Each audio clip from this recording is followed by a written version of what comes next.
கர்த்தருடைய பரிசுத்த நாமம் மகிமைப்படுவதாக. இந்த நாளிலும் இந்த காலை வேளையிலே கர்த்தர் நம்மை அவருக்குள் பலப்படுத்தும்படியாய் நமக்கு தருகிற வார்த்தை 1 சாமுவேல் அதனுடைய 22வது அதிகாரம் அதனுடைய 16வது வசனம்.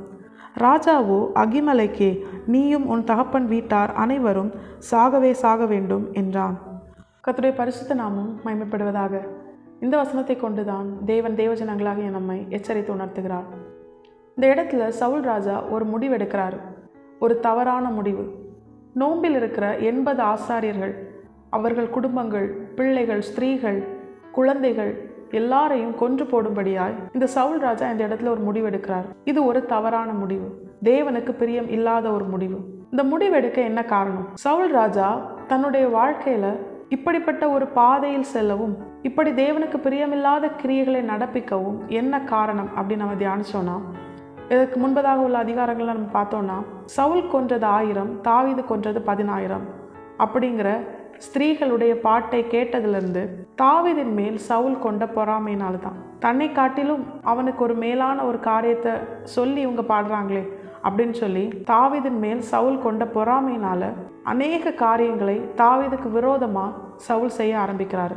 அப்படிப்பட்ட ஒரு நிலையில தான் தாவீதுக்கு இந்த அகிமலேக் என்கிற ஆசாரியன் உதவி செஞ்சிட்டான் அப்படின்னு சொல்லி அவனையும் அவனை சார்ந்த அவன் தகப்பன் வீட்டாரையும் அந்த நோம்பில் இருக்கிற அவன் இருந்த ஊரில் இருக்கிற சகல ஜனங்களையும், ஸ்திரீகளையும், குழந்தைகளையும் அவன் என்ன பண்ணுறான்? கொலை செய்கிறான்.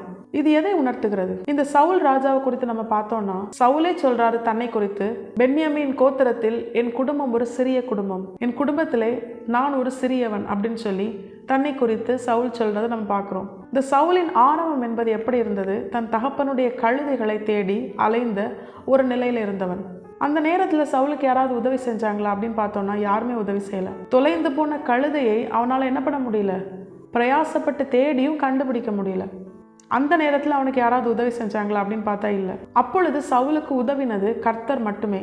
கர்த்தரால் தெரிந்து கொள்ளப்பட்ட கர்த்தருடைய ஊழியக்காரனாகிய சாமுவேலை கொண்டு கர்த்தர் அவனை குறித்து வைத்திருக்கிற சித்தத்தை அறிவித்து, அவன் எதை தேடி அலைந்து தெரிந்தானோ அந்த தகப்பனுடைய கழுதைகள் அகப்பட்டது என்கிற ஒரு நன்மையான செய்தியை அறிவித்து ஆண்டவர் என்ன பண்றாரு? அவனை ஆசீர்வதிக்கிறார். இப்போ சவுலின் துவக்கம் என்பது ஒன்றுமே இல்லாத வெறுமையில் இருந்த அவனை, அலைந்து தெரிந்த அவனை, யாருமே உதவி செய்ய இல்லாத அவனை தேவன் மட்டுமே உடனிருந்து உயர்த்தி வைத்தார். இப்பொழுது சவுல் ராஜாவாக இருக்க காரணம் கர்த்தர் மட்டும்தான். கர்த்தர் தான் அவனை ராஜாவை தெரிந்து கொண்டார். அப்படிப்பட்ட சவுல் இப்பொழுது இப்படி ஒரு டிசிஷன் எடுக்க என்ன காரணம் தெரியுமா? ஏதோமியனாகிய தோவேக் என்பவன் இந்த அகிமலேக் என்கிற ஆசாரியன் தாவீதுக்கு உதவினதை, தாவீதுக்கு அப்பம் கொடுத்து கோலியாத்தின் பட்டயத்தையும் கொடுத்ததை அறிவித்ததுனால சவுல் செய்கிறதே ஒரு தவறான காரியம். இதில் அநேகர் அவனுக்கு என்ன பண்ணுறாங்க? உதவி செய்கிறாங்க, தப்பு பண்ணுறதுக்கு உதவி செய்கிறாங்க. தப்பான காரியத்தை அவன் செய்கிறான், அதை யாரும் கண்டித்து சொல்லலை. அதுக்கு பதிலாக என்ன பண்ணுறாங்க? அவன் தப்பு பண்ணுறதுக்கு என்கரேஜ் பண்ணுறாங்க. இந்த எல்லா சம்பவங்களையும் பார்க்கும்போது ஆண்டவர் தேவஜனங்களாகிய நமக்கு எச்சரித்து சொல்லுகிறது என்ன தெரியுமா? நம்முடைய வாழ்க்கையிலும் நம்முடைய ஆரம்பம் என்பது எப்படி இருந்தது அப்படின்னு சொல்லி தேவஜனங்களாகிய நாமும் நம்முடைய வாழ்க்கையை திரும்பி பார்த்தோன்னா வெறுமையான நிலையில தான் இருந்திருப்போம். இந்த சவுலை போல எல்லாரிலும் சிறியவர்களாக தான் இருந்திருப்போம். இந்த சவுலை போல அநேக காரியங்களை இழந்திருப்போம், தொலைத்திருப்போம். அது நம்முடைய சுய முயற்சினால் தேடியும் கிடைக்காமல் அலைந்து திரிகிற அப்படிப்பட்ட ஒரு நிலையில் இருந்திருப்போம். இந்த சவுலை போல நம்முடைய துவக்கம் ரொம்ப அற்பமானதா, யாருமே உதவி செய்ய இல்லாமல், சவுலுக்கு யாரும் உதவி செஞ்சுதாங்க இல்லை. யாரும் சவுளுடைய கழுதைகள் அகப்பட்டது நாங்கள் அதை பார்த்தோன்னு சொல்லி அப்பொழுது யாருமே சவுலுக்கு என்ன பண்ணலை? எந்த விதமான ஒரு உதவியும் செய்யலை. நம்முடைய வாழ்க்கையில் அப்படித்தான். நம்முடைய ஆரம்ப நிலையில் நம்ம இல்லாமையில் இருக்கும் பொழுது, நெருக்கத்தில் இருக்கும் பொழுது, வெறுமையில் இருக்கும் பொழுது, அநேக காரியங்களை இழந்து இருக்கும் பொழுது, அலைந்து திரிகிற அனுபவத்தில் இருக்கும் பொழுது யாராவது நமக்கு உதவி செஞ்சுருப்பாங்களா அப்படின்னு கேட்டோம்னா நிச்சயமாக இல்லை. ஆனால் அப்பொழுது கர்த்தர் மட்டுமே நமக்கு துணையாக இருந்திருப்பார்.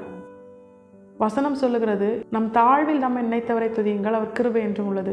நம்முடைய தாழ்வில் நம்மை நினைத்தவர், நாம் ஒன்றுமில்லாது இருக்கும் பொழுது நம்மை நினைத்தவர், அவர் நினைத்து வார்த்தையை தந்து நம்மையில் அவர் வைத்த சித்தத்தை நமக்கு உணர்த்தி, அவரே நம்மை உயர்த்தி ஆசீர்வதித்து ஒரு ஸ்தானத்திலே அமர்த்தி மேன்மையான ஒரு தேவ பிள்ளைகளாய் நம்மை இப்பொழுது வாழ செய்கிறார். இப்பொழுது நாம் இருக்கிற இந்த நிலை, இந்த ஆசீர்வாதம், உயர்வு எல்லாம் கர்த்தர் நமக்கு பாராட்டின கிருபையினால் உண்டானது, கர்த்தரால் உண்டானது, கர்த்தர் நம்மேல் வைத்த அன்பினால் உண்டானது. இந்த நிலையில நம்ம இருக்கும் பொழுது இந்த சவுலை போல நமக்குள் எழும்புகிற சில பொல்லாத சுபாவங்கள், தேவனுக்கு பிரியமில்லாத கிரியைகள், இதற்கு நாம் இடம் கொடுத்து நம்ம ஒரு தவறான காரியத்தை செய்யும் போது அதுக்கு அநேகர் என்ன பண்ணுவாங்க, இந்த தோவேக்கு, ஏதோமியனாகிய தோவேக்கை போல உடன் பங்காளிகளா இருப்பாங்க. நல்ல ஐடியா கொடுப்பாங்க, அநேக காரியங்களை சப்போர்ட்டிவா பேசுவாங்க. நம்ம செய்யறதும் தப்பு, அந்த தப்புக்கு சிலர் துணை வந்து நமக்கு சப்போர்ட்டா இருக்கிறாங்க தெரியுமா? அவங்க எந்த அளவுக்கு ஒரு பொல்லாத கிரியையுடையவர்களாக இருக்கிறாங்க. ஆண்டவர் இந்த நாளில் தேவஜனங்களாகிய நமக்கு இந்த காரியங்கள்லாம் தெளிவுபடுத்துகிறாரு. ஒவ்வொரு பிள்ளைகளுடைய வாழ்க்கையிலும் ஆரம்பம் என்பது ரொம்ப ஒன்றுமே இல்லாத ஒரு நிலையாக தான் இருந்திருக்கும். அந்த நேரத்தில் கர்த்தர் கூட இருந்து உயர்த்தி வைத்திருப்பார். உயர்த்தப்பட்ட பிற்பாடு, நமக்கு ஒரு உயர்வு வந்த பிற்பாடு அநேகர் வருவாங்க. அநேகர் இந்த அகிமலேக்கு போல இருப்பாங்க. அகிமலேக்கு நல்ல ஆலோசனை கொடுக்குறாரு, தாவீதை குறித்த நன்மையான காரியங்களை சொல்கிறாரு. அதை ஏற்றுக்கொள்ள சவுலுக்கு மனசு இல்லை. ஏன்னா சவுலுக்கு தாவீது மேலே பொறாமை இருக்குது. இப்படி தான் நம்முடைய வாழ்க்கையிலும் ஆண்டவருக்கு பிரியமாக வேதத்துக்கு உட்பட்டு வாழும்படியாய் யாராவது நம்மக்கிட்ட சொன்னால் அதை ஏற்றுக்கொள்ளுகிற மனநிலையோடு நம்ம இருக்கணும். சில நேரங்களில் நமக்குள்ள எழும்புகிற சில பொல்லாத சுபாவங்கள், நம்முடைய பொல்லாத கிரியைகள், அது நமக்குள்ளே இருக்கும் பொழுது, நம்ம அதை சார்ந்து இருக்கும் பொழுது ஆண்டவருக்கு பிரியமாக வாழும்படியாக யாராவது சொன்னால் நமக்கு அது பிடிக்காது. அப்போ நம்ம அவங்களுக்கு எதிராக தான் நம்ம என்ன பண்ணுவோம். இந்த சவுல் ராஜா என்ன பண்ணுறாரு, நல்ல காரியங்களை சொன்னவனை கொலை செய்யும்படியாக அவர் உத்தரவு போட்டார். நம்மளும் அப்படி தான் பண்ணுவோம். அவங்கள கொலை செய்கிற அளவுக்கு நம்ம என்ன பண்ணுவோம், நம்முடைய வார்த்தைகளால் நம்ம அவங்கள என்ன பண்ணுவோம், காயப்படுத்துவோம். ஆனால் யாராவது நம்ம செய்கிற தப்புக்கு துணை செஞ்சு, நம்ம செய்கிறது தப்புன்னு தெரிஞ்சும் அதுக்கு சப்போர்ட்டிவாக இருப்பாங்க தெரியுமா, அவங்களும் நம்ம கூடவே வச்சுப்போம். இது எவ்வளோ பெரிய ஒரு ஆபத்தான நிலையை நோக்கி நம்மை தள்ளுகிறது தெரியுமா? எனக்கு அனுகூலம் பண்ணுகிறவர்கள் மத்தியில் கர்த்தர் என் பட்சத்தில் இருக்கிறார். கர்த்தர் என் கூட இருந்தால் தான் என்னை சுற்றி இருக்கிறவங்க எல்லாரும் எனக்கு அனுகூலமாக இருப்பாங்க. அப்போ கர்த்தர் என் கூட இருக்கணும்னா என்னுடைய கிரியைகள் அவருக்கு பிரியமாக இருக்கணும். அப்பொழுது என்னை சுற்றி அனுகூலமாக இருக்கிறாங்க தெரியுமா, அவங்க எல்லாருமே எனக்கு நன்மையாக கர்த்தர் அனுமதிப்பார். அவங்களால எனக்கு எந்த தீமை இருக்காது. ஆனால் எப்பொழுது கர்த்தர் நம்மோடு கூட இல்லாமல் நாம் பிசாசின் கிரியைகளை வெளிப்படுத்துகிறவர்களா இருந்தோன்னா அப்பொழுது நமக்கு அனுகூலமாக சிலர் வருவாங்க தெரியுமா.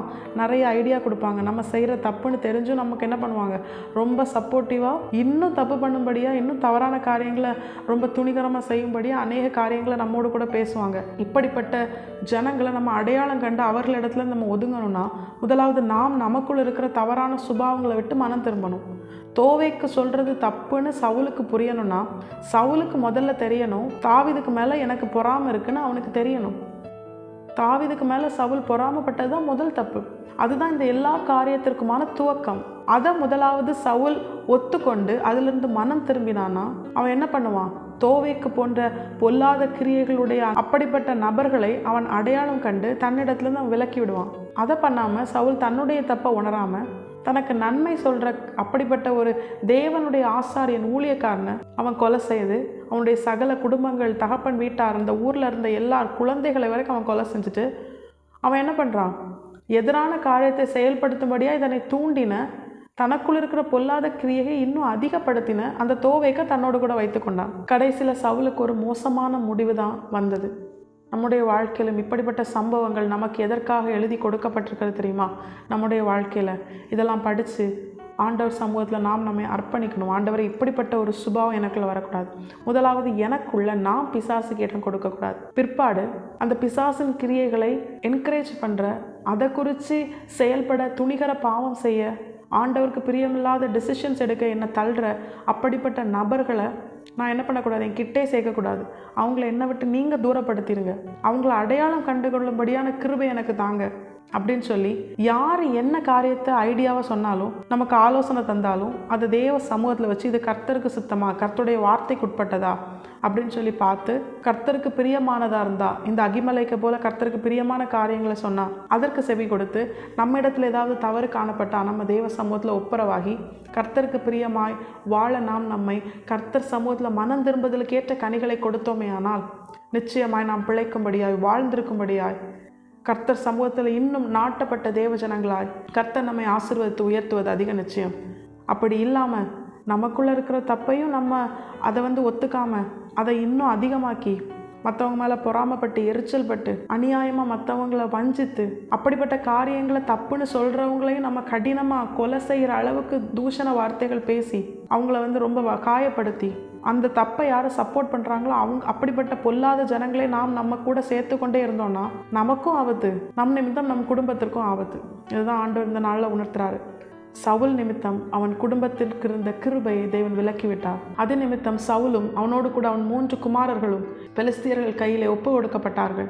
நம்முடைய வாழ்க்கையிலும் நம் நிமித்தம் நம் குடும்பத்திற்கு தேவன் பாராட்டுகிற கிருபையை விலக்காதபடிக்கு தாவீதை போல நம் நிமித்தம் நமக்கும் நம் தலைமுறைகளுக்கும் நித்திய நிறைவான கிருபை தேவனால் கொடுக்கப்படும்படியாய் முழுமையாய் எந்த ஒரு காரியத்தில் டிசிஷன் எடுக்கிறதுக்கு முன்னாடியும் யார் எத்தனை ஆலோசனை தந்தாலும் ஒரு காரியம் மனதில் ஆழமாக இருக்கணும். நான் ஒன்றுமே இல்லாமல் இருக்கும்போது கர்த்தர் மட்டும்தான் எனக்கு துணையாக இருந்து என்னை இந்த ஸ்தானத்தில் உயர்த்தி வைத்திருக்கிறார். இப்பொழுது நான் இருக்கிற இந்த ஸ்தானம், மேன்மை, ஆசீர்வாதம் எல்லாம் கர்த்தர் எனக்கு தந்தது. இதில் நான் இன்னும் அதிகப்படும்படியாக இன்னும் நான் ஆசீர்வாதமாக இருக்கணும்னா அதை விரும்புகிறது கர்த்தர் மட்டும்தான். இன்றைக்கி அநேகர் வரலாம், அநேகர் ஆலோசனை சொல்லலாம், அநேகர் ரொம்ப அன்பாக இருக்கிறது போல காமித்து கொள்ளலாம். ஆனால் உண்மையாய் அவர்களிடத்துலேருந்து வருகிற ஆலோசனை அது கர்த்தருக்கு பிரியமானதா? அது எனக்குள் இருக்கிற தப்பான காரியத்தை அதிகப்படுத்துதா, இல்லை எனக்குள் இருக்கிற தப்பான காரியத்தை கர்த்தருக்குள் அதை உணர்த்துதா, கண்டித்து உணர்த்துதா அப்படின்னு சொல்லி எல்லா ஆலோசனைகளையும் எல்லா நினைவுகளையும் கர்த்தர் சமூகத்தில் வைத்து அவரிடத்தில் கேட்டோமே ஆனால் அவர் நம்மோடு கூட பேசுவார். வார்த்தையை தந்து நம்மிடத்தில் தவறு இருந்தால் அதை உணர்த்துவார். மற்றவங்க தந்த ஆலோசனை கர்த்தருக்கு பிரியமாக இருந்தால் அதை செயல்படுத்த கர்த்தர் கிருபை செய்வார். அப்படி அது கர்த்தருக்கு பிரியம் இல்லாத ஆலோசனைனா அது நமக்குள்ள ஏதாவது தவறான காரியங்களை தூண்டும்படியாய் இந்த தோவைக்க போல அப்படிப்பட்ட ஆலோசனைக்காரர்கள் அவங்க இருந்தாங்கன்னா அவர்களை நம்மை விட்டு அப்புறப்படுத்தும்படியாய் கர்த்தருடைய கரம் நம்மோடு கூட இருந்து நமக்காக கிரியை செய்யும். கர்த்தர் நமக்காக யாவையும் செய்து முடிப்பார். கர்த்தருடைய கிருபை என்றும் உள்ளது. கர்த்தர் நம்மை கைவிடவே மாட்டார். கர்த்தருடைய கரத்திலே நாம் நம்மை அர்ப்பணிப்போம். கர்த்தர் தாம் இந்த வசனத்தை கேட்டு நம் அனைவரையும் ஆசீர்வதித்து வழி நடத்துவாராக. கர்த்தருடைய பரிசுத்த நாமம் மட்டுமே மகிமைப்படுவதாக. மாராநாதா, இயேசு வருகிறார். ஆயத்தமாகவும் ஆயத்தப்படுத்துவோம். ஆமென்.